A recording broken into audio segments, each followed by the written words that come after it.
Tadi teman-teman sudah melihat di tabel ya, bagaimana kualitas kedelai dibandingkan dengan sumber protein lainnya. Memang cukup rendah. Namun, dia memiliki antioksidan yang tidak dimiliki oleh protein hewani lainnya. Ya. Dan ini sangat bermanfaat tentunya ya, antioksidan untuk mencegah oksidasi selama latihan. Memang dia diserap lebih lambat dari whey, namun dia lebih cepat dari kasein. Ya, jadi kedelai ini adanya di tengah-tengah. Namun terbukti di beberapa penelitian manfaatnya cukup baik untuk sintesis sel otot. Jadi bisa nggak atlet vegan itu ototnya gede? Bisa. Hipertrofi bisa bersumber dari protein kedelai. Jadi banyak atlet bodybuilding walaupun dia vegan, walaupun dia tidak makan hewani, tapi dia konsumsi soy powder untuk pembentukan otot. Selain itu juga kedelai juga mengandung BCAA dalam jumlah yang cukup ya. Jadi BCAA bukan cuma ada di hewani, tapi di kedelai juga ada. Ya. Meskipun memang BCAA pada kedelai masih lebih rendah dibandingkan BCAA pada whey dan casein. Jadi memang kedelai ini cocok untuk atlet yang vegetarian atau atlet yang menderita lactose intolerance. Nah, ini grafik yang membandingkan kecepatan penyerapan antara 3 jenis, whey, soy, and casein.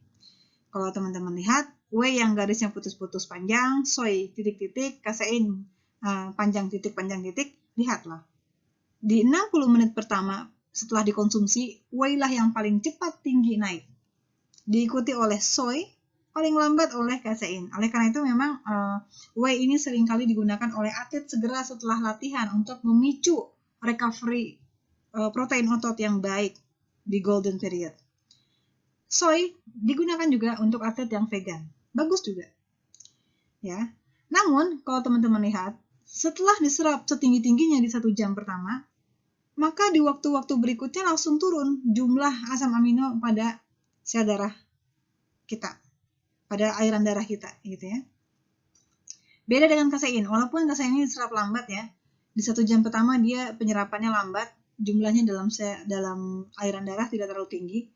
Namun lama-kelamaan dia tetap mensuplai asam amino tetap ada di dalam airan darah kita sampai 180 menit setelah konsumsi. Artinya gini, kasein walaupun diserap secara lambat, tapi dia mampu menyediakan suplai asam amino yang steady, yang tetap, yang continuous di airan darah kita dalam waktu yang lama. Sehingga memang cocok kasein itu dipakai sebelum tidur, sedangkan whey dipakai segera setelah olahraga. Nah, sekarang bagaimana efek protein terhadap performa? Ya, teman-teman sudah bisa menebak sendiri, dampak protein tidak seperti karbohidrat dan lemak yang instan ya, dimakan sekarang, efeknya sekarang tidak, tapi protein ini adalah berproses. Dia memberikan stimulus bagi protein tubuh ya, kemudian juga membantu tubuh kita dalam beradaptasi terhadap stimulus latihan ya. Asupan protein akan menghasilkan sintesis protein yang lebih besar dibandingkan pemecahannya tadi ya, sehingga bisa meningkatkan massa dan kekuatan otot. Jadi memang harus digabung antara latihan yang teratur dengan asupan protein yang cukup, baru bisa menghasilkan hipertrofi dan kekuatan otot. Ini harus berproses, tidak bisa instan seperti konsumsi karbohidrat.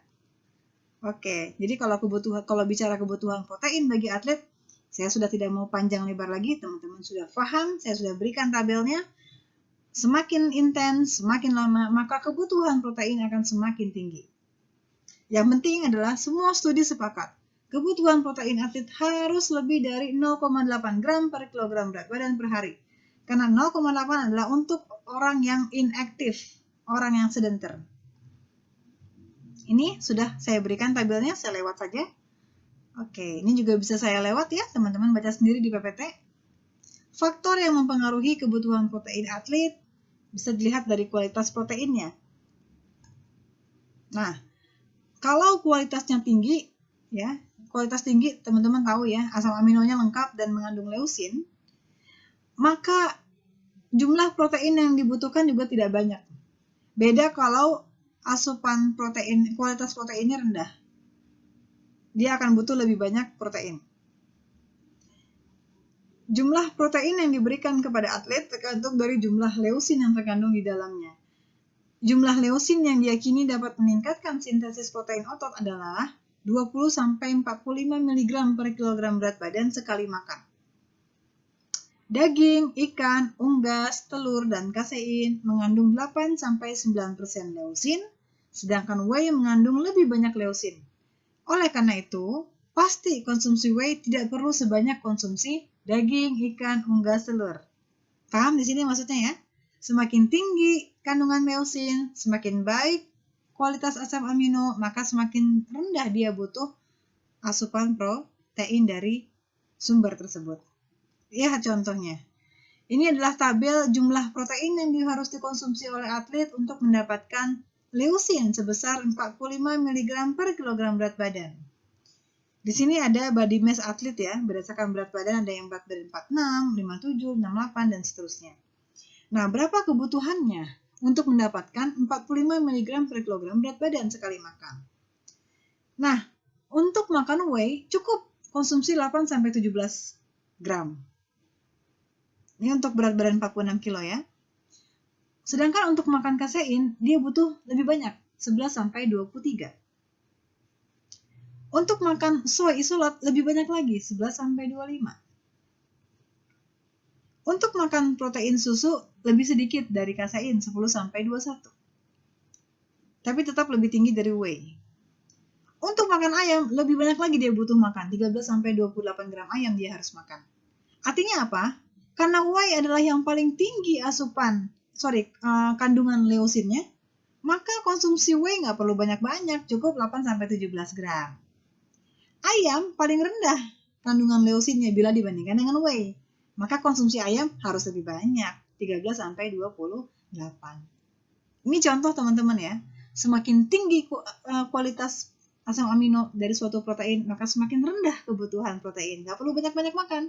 Makanya saya bilang, asupan protein nggak perlu banyak, yang penting kualitasnya bagus. Kandungan leusinnya cukup sesuai dengan syarat tadi yang dijelaskan teori.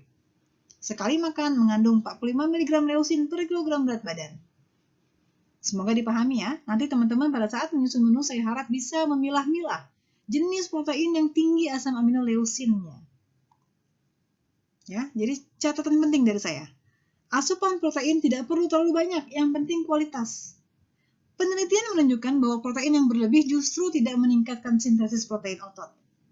Protein yang berlebih hanya akan masuk jalur metabolisme pembakaran energi atau disimpan sebagai lemak dibandingkan untuk melakukan sintesis protein. Jadi sia-sia buat apa? Nggak usah. Ya, batasannya adalah maksimal 2 gram per kilogram berat badan per hari. Oke. Faktor yang kedua yang mempengaruhi kebutuhan protein adalah asupan energi. Kalau atletnya sedang diet rendah kalori, maka kebutuhan protein akan 2 kali lebih banyak untuk menyuplai apa? Untuk menyuplai energi, ya, dan juga untuk menjamin terjadinya NMPB positif. Apa itu NMPB? Net Muscle Protein Balance. Tadi yang sempat saya singgung ya, keseimbangan protein positif. Kalau keseimbangan proteinnya negatif, bukan terjadi sintesis, malah justru terjadi pemecahan protein otot. Nah, kalau mau terjadi pembesaran otot, maka NMPB-nya harus positif, alias sintesis proteinnya lebih banyak dibandingkan pemecahannya.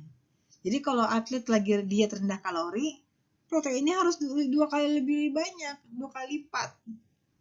Yang dikurangi mungkin karbohidrat maupun lemaknya gitu ya, tapi kalau protein harus ditingkatkan.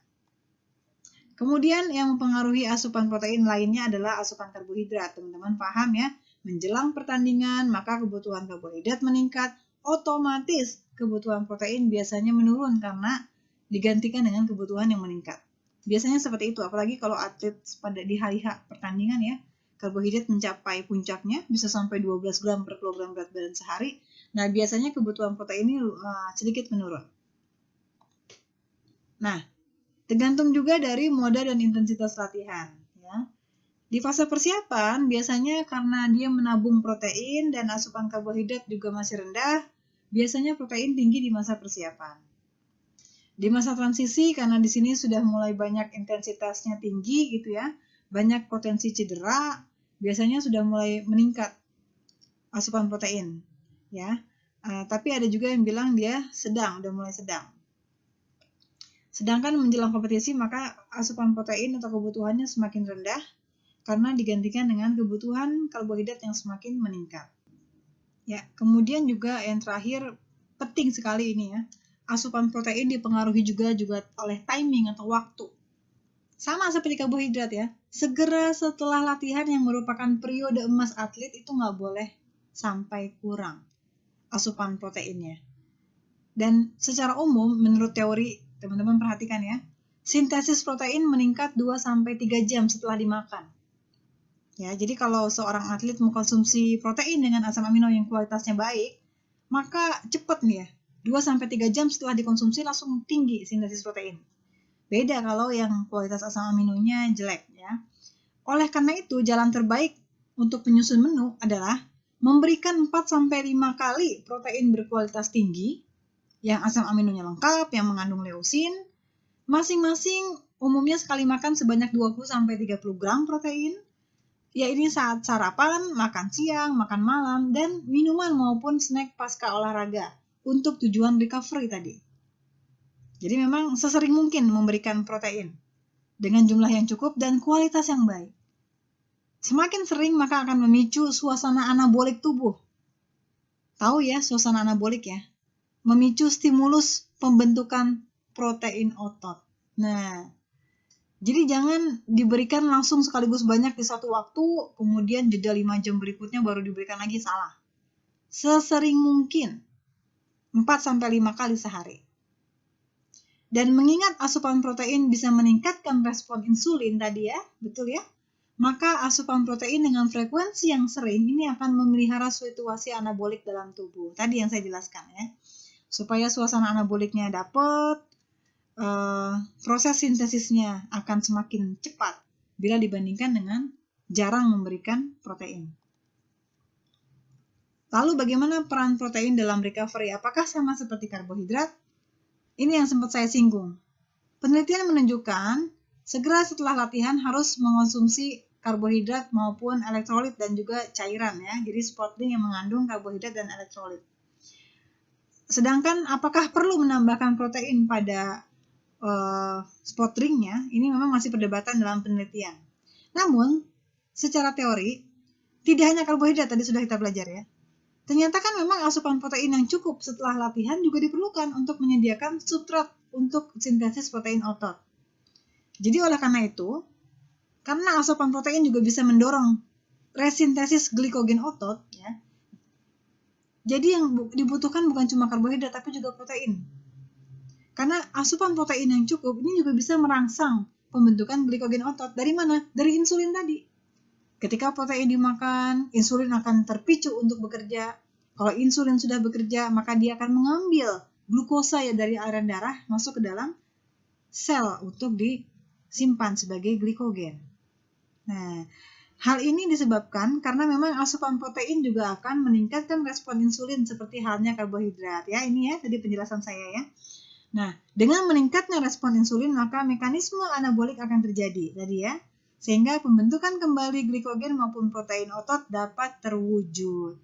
Jadi memang kalau dilihat dari teori ini, kita bisa sedikit menyimpulkan bahwa bukan cuma karbohidrat yang dibutuhkan dalam recovery, tapi juga butuh protein. Tapi memang utamanya adalah karbohidrat ya, itu the number one adalah karbohidrat.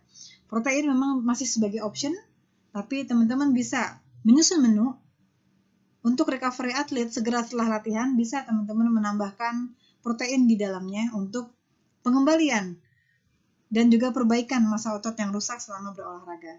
Oke, saya rasa itu referensinya dapat teman-teman baca di sini dan jurnal-jurnal terkini dalam 10 tahun terakhir. Terima kasih, semoga bermanfaat. Assalamualaikum warahmatullahi wabarakatuh.